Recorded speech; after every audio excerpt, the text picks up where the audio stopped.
fidèles internautes de Dakaractu, bonjour.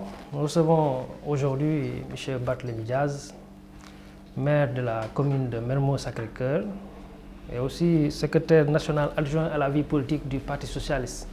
M. Diaz, bonjour. Bonjour, M. Diouf. Bonjour, M. Diaz. Nous démarrons cet entretien par l'actualité toute chaude. C'est la libération de M. Karim Wade après plus de 3 ans en prison. Une libération qui a été possible grâce à un décret signé par le président de la République. Le Parti socialiste auquel vous appartenez a donné sa position officielle. Vous, est-ce que vous en avez? Oui, permettez-moi tout d'abord de saluer les internautes, remercier Dakaractu pour l'opportunité offerte et dire que la position du Parti socialiste est une position républicaine. C'est que M. Karim Meïssa Wade a été jugé par la justice sénégalaise, condamné, et le président de la République, son Excellence M. Macky Sall, a jugé, dit-il, nécessaire de le gracier pour des raisons humanitaires. À partir du moment où le président de la République décide d'exercer un pouvoir que lui confère la Constitution du Sénégal, républicains que nous sommes, nous ne pouvons faire que constater comme tout le monde. Mais moi, vous me permettrez à titre personnel, parce que je ne suis pas là pour faire la promotion de M. Karim Wade et que personne ne compte sur moi pour le faire, mais je pense qu'il est bon de saisir aussi cette opportunité pour demander à M. le Président de la République de bien vouloir libérer les jeunes de Colobane aussi pour raisons humanitaires. Et je rappelle que la présence de ces jeunes de Colobane en prison, je rappelle que tous les leaders politiques que nous sommes, nous avons une part de responsabilité dans l'emprisonnement de ces jeunes. Et je me sens très mal à l'aise de savoir que ces jeunes sont toujours encore en prison. Et ce qui a conduit ces jeunes en prison, c'est un combat pour l'approfondissement de la démocratie sénégalaise. Et je rappelle que Macky Sall aussi, le président de la République, aujourd'hui, Macky Sall, responsable politique d'alors, a aussi une part de responsabilité dans l'emprisonnement de ces jeunes pour la simple et bonne raison qu'il fait partie de ces leaders politiques qui avaient eu à appeler cette jeunesse sénégalaise à descendre dans la rue et à se battre pour le respect de la Constitution sénégalaise. Donc je demande solennellement au président Macky Sall, et je profite de cette occasion pour dire qu'avec un groupe de jeunes, dont des jeunes de Réumi dirigés par Thierno Bokoum, d'autres jeunes des écologistes, d'autres jeunes avec lesquels on a mené des combats, nous allons aussi tendre la main à d'autres jeunes, que ce soit du mouvement Y en a marre, que ce soit des jeunes de la société civile, pour saisir officiellement le président de la République et lui demander de gracier les jeunes de Colobane pour des raisons humanitaires. Vous êtes acteur politique, c'est pour ça que je vais poursuivre sur cette logique de la libération de Karim Wade, parce qu'il a été dit dans la presse qu'un jet privé était à sa disposition, cette libération nocturne, la présence du procureur du Qatar lors de cette libération toujours. Est-ce que vous pouvez donner raison à ces Sénégalais qui pensent qu'il y a peut-être objet à deal lors de cette libération? Je ne suis pas préoccupé par ce cas, parce que pour moi, c'est un cas qui concerne les libéraux. Et Macky Sall vient de confirmer aujourd'hui que son parti est d'obédience libérale. Et je veux réitérer ma position. J'ai déjà dit que le président Macky Sall n'est pas un ennemi, c'est un ami. Et c'est son devoir de travailler à obtenir un second mandat. Nous travaillons à le faire partir et à reconquérir le pouvoir. Donc vous comprendrez aisément que ce que les libéraux sont en train de concocter en leur sein ne peut aucunement me concerner. Mais je profite de cette occasion pour réitérer l'appel lancé à son Excellence M. Macky Sall, c'est de libérer pour des raisons humanitaires les jeunes de Colobane qui ont répondu à l'appel de ces leaders de l'époque, dont l'actuel président Macky Sall, pour défendre la démocratie sénégalaise. Mais quand 50 milliards sont recouvrés dans cette traque des biens mal acquis, ça ne concerne pas seulement les libéraux, ça concerne toute la population sénégalaise. Ce n'est pas la population sénégalaise qui a gracié M. Karim Wade. C'est le président Macky Sall aux Sénégalais de juger maintenant. C'est pourquoi je dis que ce que les libéraux sont en train de concocter, ça les concerne. Nous, on concocte un autre plan. On va peut-être parler de libération encore, mais plutôt des convocations de jeunes du PS au niveau de la division des investigations criminelles par rapport au saccage des locaux de votre parti lors du dernier bureau politique. Bureau politique, vous n'étiez pas présent, c'est vrai, vous n'étiez pas présent, mais vous avez demandé, vous avez fait peut-être le porte-parole de ces jeunes-là, vous aviez demandé à ce que l'on arrête de les convoquer pour les beaux yeux du président Macky Sall. Est-ce que vous pouvez revenir un peu sur ça?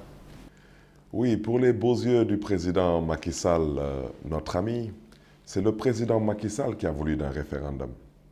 Et tout le monde sait que ce référendum, aujourd'hui, dans les mois à venir, vous allez voir vous-même que ce référendum n'avait pour objet que de régler des différends politiques. C'est comme ce dialogue national. C'est pour régler encore une fois de plus des différends politiques. Et vous comprendrez aisément que ce référendum a divisé le Parti socialiste. Parce que j'ai déjà rappelé que le président Macky Sall, à défaut d'avoir un bilan, à défaut d'avoir un parti politique avec des jeunes, des femmes prêts à le défendre et défendre éventuellement son bilan, il a développé comme stratégie l'une des plus vieilles stratégies au monde. C'est de diviser pour mieux régner. Mais on divise ceux qui ont envie d'être divisés. Ceux qui n'ont pas envie d'être divisés et ceux qui ont intérêt à travailler pour l'unité et la cohésion en vue de l'objectif qu'ils se sont fixés, eux, ils resteront droits dans leurs bottes. Et vous comprendrez aisément que les beaux yeux du président Macky Sall, c'est ce fameux référendum. Qu'est-ce qui s'est passé? Quand on suit un film a un début, il a une fin. On ne peut pas dire, ah non, non, le film, on commence à la 15e minute du film et on déroule tout le film jusqu'à la fin. Mais qu'est-ce qui s'est passé les 15 premières minutes? Les militants du Parti socialiste ont considéré qu'ils ont été provoqués. Ils ont répondu à cette provocation en exprimant leur frustration. Ceci étant dit maintenant, les actes que ces jeunes ont posés à la maison du Parti socialiste, ce fameux samedi de jour politique, sont des actes condamnables, des actes regrettables, des actes même voire sanctionnables dans le cadre des textes en vigueur dans le Parti socialiste. Ceux qui ont déposé la plainte, la raison pour laquelle je dis que cette plainte n'est pas recevable, personne n'a été grièvement blessé. Il n'y a eu aucune mort d'homme. Des chaises ont été cassées, des tables ont été cassées, des vitres ont été cassées. Ces chaises, ces tables et ces vitres n'appartiennent pas à ceux qui ont pris l'initiative de déposer la plainte. Ces biens appartiennent au Parti socialiste. Moi qui vous parle, je suis député à l'Assemblée nationale. Tous les mois, on prélève sur mon salaire un montant qui est reversé dans le compte du Parti socialiste. En tant que maire, d'autres maires m'entendent, certains sont à jour dans leurs cotisations. Moi qui vous parle, je suis peut-être avec quelques mois de retard, mais j'ai eu à cotiser. J'ai eu à apporter plusieurs contributions. Je reconnais que le premier contributeur de ce parti, c'est naturellement Ousmane Tanor Dieng. Il faut avoir l'honnêteté intellectuelle de le dire et de le reconnaître. Mais au début, les responsables du PS ont dit qu'il y avait des nervis. Un nervi ne détient pas une carte du Parti socialiste. Ces jeunes qui sont convoqués n'ont ni les gabarits, ni les profils de nervis.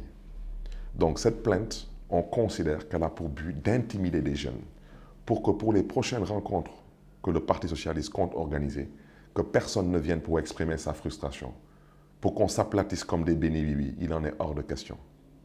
On ne posera certes pas des actes qui consistent à défigurer l'image du Parti socialiste, mais ce que je disais à l'entame de mon propos, c'est que des responsables, malheureusement, ont engagé le Parti socialiste lors de ce référendum.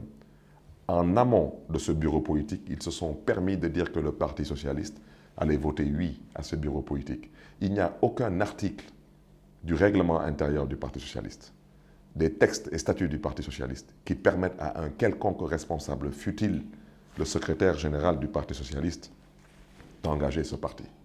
Et je rappelle qu'au-delà de ma modeste personne, tous les responsables, moi, que je connais, qui se réclament du Parti socialiste, respectent tous M. Ousmane Tanor Dieng, ont tous de la considération pour M. Ousmane Tanor Dieng.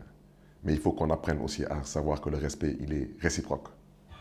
Parce que quand vous vous levez, vous engagez un parti sans avoir consulté vos responsables, vos militants, et que ceux-ci ne comprennent pas votre acte et expriment leur frustration, je pense qu'il y a eu une incompréhension. Ce qui est plus sage, ce qui relève de la camaraderie socialiste, c'est qu'on trouve des voies et moyens pour échanger, pour discuter. Et malheureusement, ceux qui veulent donner l'impression que le Parti socialiste s'est divisé en deux camps. Le camp se réclamant soi-disant de Ousmane Tanor Dieng et le clan se réclamant soi-disant de M. Khalifa Sall. Pour ce qui concerne les camarades de Dakar, nous avons posé un acte fort pour prouver que nous sommes disponibles, une fois de plus, à avoir l'unité et la cohésion. Nous avons organisé un meeting à Dakar avec comme effigie symbolique le visage du président Léopold Sédar Senghor. Et ensuite, je crois que la thématique de ce meeting, c'était l'unité et la cohésion. Mais qu'est-ce que l'autre camp a posé comme acte? Sinon, de continuer à verser dans la provocation par des convocations tous azimuts à la DIC. Ces convocations n'ont aucun sens et ne sont pas fondées. Et je rappelle encore une fois de plus que ce parti a une culture de dialogue, une culture de concertation, une culture d'échange. Et moi qui vous parle, j'ai pris sur moi l'initiative d'aller rencontrer le président du Conseil des sages, que je salue au passage, le doyen Nguiran Ndoye, pour son engagement. Je suis allé voir moi-même le ministre camarade de Mambouna Messal pour essayer de voir ce qu'on peut faire. Mais je vous rappelle que de mars à juillet, ça fait 4 mois. Ça fait 4 mois que la direction du Parti socialiste refuse, c'est de ça qu'il s'agit, refuse de poser un quelconque acte allant dans le sens de construire l'unité et la cohésion. Et maintenant, on veut maintenant nous dire que nous allons aller répondre à la police. Ces jeunes appartiennent à un département, Dakar, et nous sommes les responsables de ce département. Nous n'accepterons pas que ces jeunes soient traînés dans la boue. Ce sont des enfants de responsables socialistes, et je pense qu'il y a autre chose que le PS peut choisir comme option que de se donner malheureusement en spectacle. Et j'espère que le secrétaire général, que je connais tout de même, et je peux prétendre dire que je connais l'homme, ce n'est pas un homme de conflit. C'est un homme malheureusement qui est incompris. Il s'est senti vexé dans sa chair. Je lui ai personnellement dit qu'on lui présente nos excuses, nous du département de Dakar. Mais il y a malheureusement des énergumènes qui sont autour de lui, qui passent leur temps. Et il y en a un, parce qu'il sortira du bois. Il est dans un jeu, son jeu ne prospérera pas. C'est quelqu'un qui, la journée, dit au secrétaire général ce que le secrétaire général a envie d'entendre. Et la nuit, il passe son temps à parler aux amis de Khalifa Sall pour voir comment se rapprocher de Khalifa Sall. Je ne citerai pas son nom. Il me regarde, il se connaît. C'est un énergumène devant l'Éternel et il sortira du bois. C'est lui qui s'amuse à utiliser la presse, à monter les uns contre les autres et même à prétendre que moi, Barthélémy Diaz, j'aurais manqué de respect à M. Ousmane Tanor Dieng. Moi, j'ai le courage de mes ambitions et j'ai le courage de mes convictions. Je n'ai jamais manqué de respect à M. Ousmane Tanor Dieng et je ne manquerai jamais de respect à M. Ousmane Tanor Dieng. Mais je dirai mes 4 vérités à M. Ousmane Tanor Dieng dans le cadre de mes convictions. Et je rappelle que ce qui s'est passé lors de la dernière réunion du secrétariat exécutif national, je prends à témoin le président du Conseil des sages, M. Nguiran Ndoye, qui lui-même, à un moment donné, a soi-disant été coupé par ces mêmes énergumènes qui ne voulaient pas le laisser développer son argumentaire. Et il leur a fait comprendre qu'il n'est pas venu ici pour qu'on le coupe. On n'est pas, nous, dans une réunion d'information, on est dans une réunion politique, dans une réunion d'échange. On ne nous coupe pas, on nous écoute. Ça s'appelle respecter les gens. Vous niez donc avoir tenu tête à M. Ousmane Tanor Dieng lors de ce secrétaire exécutif-là, comme il a été dit dans la presse. Ousmane Tanor Dieng est mon père politique, que ça plaise à certains ou que ça déplaise à d'autres. Je ne suis peut-être pas en phase avec lui sur certains points, mais la politique, Djaroulouma, Yanni, comme on dit en Wolof, je n'ai jamais manqué de respect à M. Ousmane Tanor Dieng et je ne lui manquerai jamais de respect. Mais moi, Barthélémy Diaz, on me respecte. Quand je parle, on ne me coupe pas, on m'écoute. Et j'ai vu dans la presse qu'une certaine presse a voulu faire croire qu'il y a une certaine personne qui se serait soi-disant interposée entre moi et Ousmane Tanor Dieng. cette personne est trop petite pour s'interposer entre moi et Ousmane Tanor Dieng. Je ne cite pas de nom. Je vous ai déjà dit qu'il y a des gens qui sortiront du bois. Parce que je n'accepterai pas que certaines personnes se moquent de Ousmane Tanor Dieng. La journée, je répète, la journée, ils vont lui dire des choses qu'il a envie d'entendre. Et la nuit, ils cherchent à discuter avec les amis de Khalifa Sall. Ils veulent manger à tous les râteliers. Nous, on n'est pas pro-Khalifa ou pro-Tanor. Nous, on veut travailler pour que le Parti socialiste puisse reconquérir et exercer le pouvoir. Et ça, que tout le monde le sache. Parce que c'est la raison pour laquelle nous sommes entrés en politique. Nous avons travaillé avec Ousmane Tanor Dieng. Bon, ça n'a malheureusement pas marché, malheureusement. Lui-même a peut-être considéré qu'il se peut qu'il n'envisage plus de se représenter à une élection présidentielle. Mais le Parti socialiste du Sénégal est un parti qui regorge de ressources humaines de qualité, hommes et femmes, jeunes et adultes. Donc quand on a une richesse humaine de cette nature, mais il faut rendre grâce à Dieu et l'exploiter de façon objective et constructive. Et je vais vous dire une chose, moi je suis allergique à l'hypocrisie et la fumisterie. C'est la raison pour laquelle j'ai décidé que ce parti-là, le Parti socialiste du Sénégal, qui m'a tout donné, je suis député, je suis maire, ce parti m'a tout donné. Je suis prêt aujourd'hui à tout perdre pour que ce parti rayonne de mille feux. Et faites-moi confiance, je gagnerai ce combat par la grâce de Dieu. On vous a mis au rang des personnes qui défendent M. Khalifa Sall pour qu'il soit l'alternative à M. Ousmane Tanor Dieng. Est-ce vrai?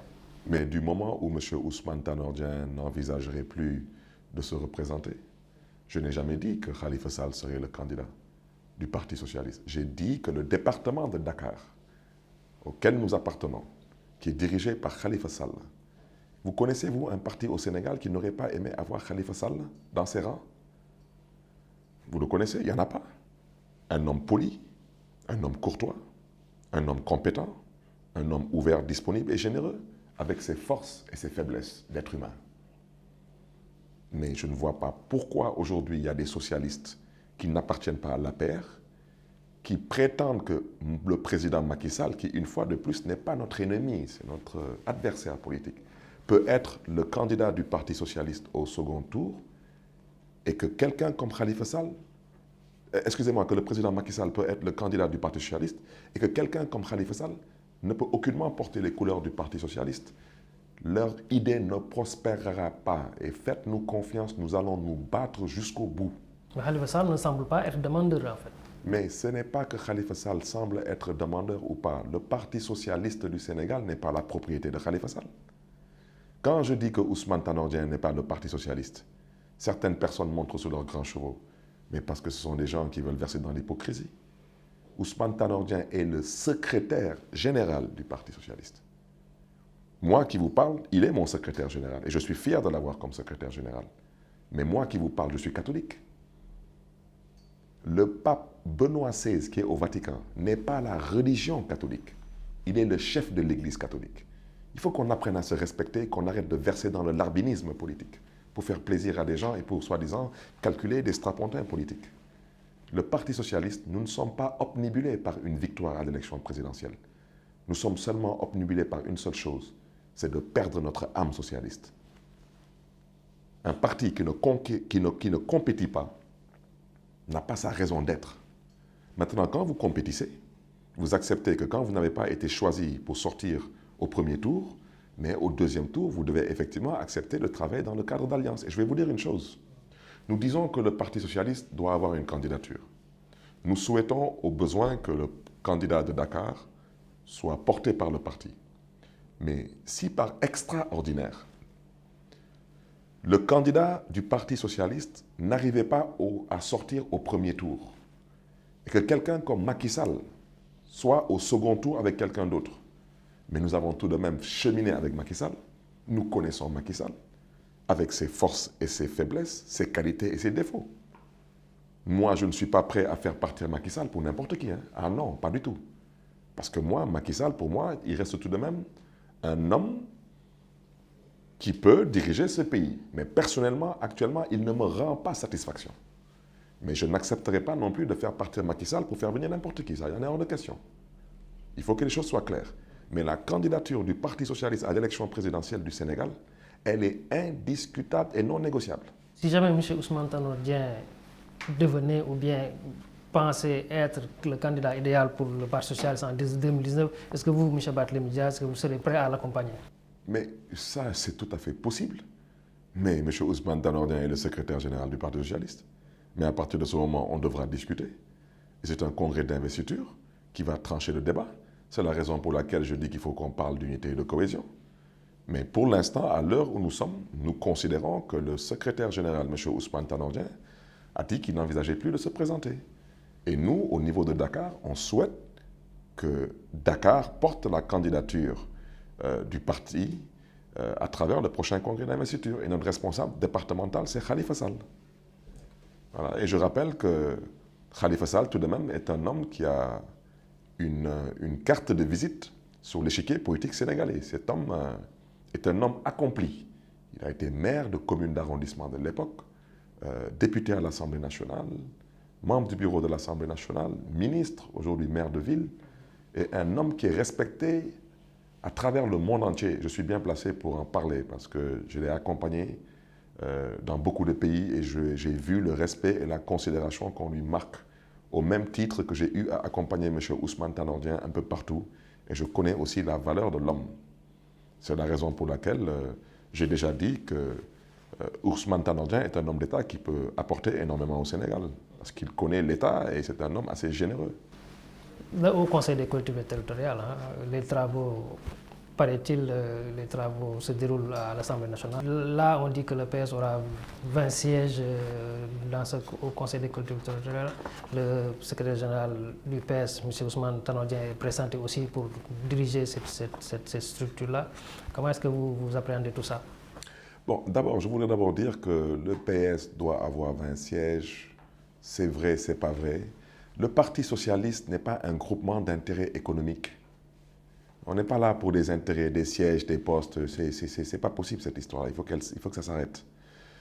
Et dire que d'abord, moi, Barthélémy Dias, je voterai la loi pour le Haut Conseil des collectivités locales.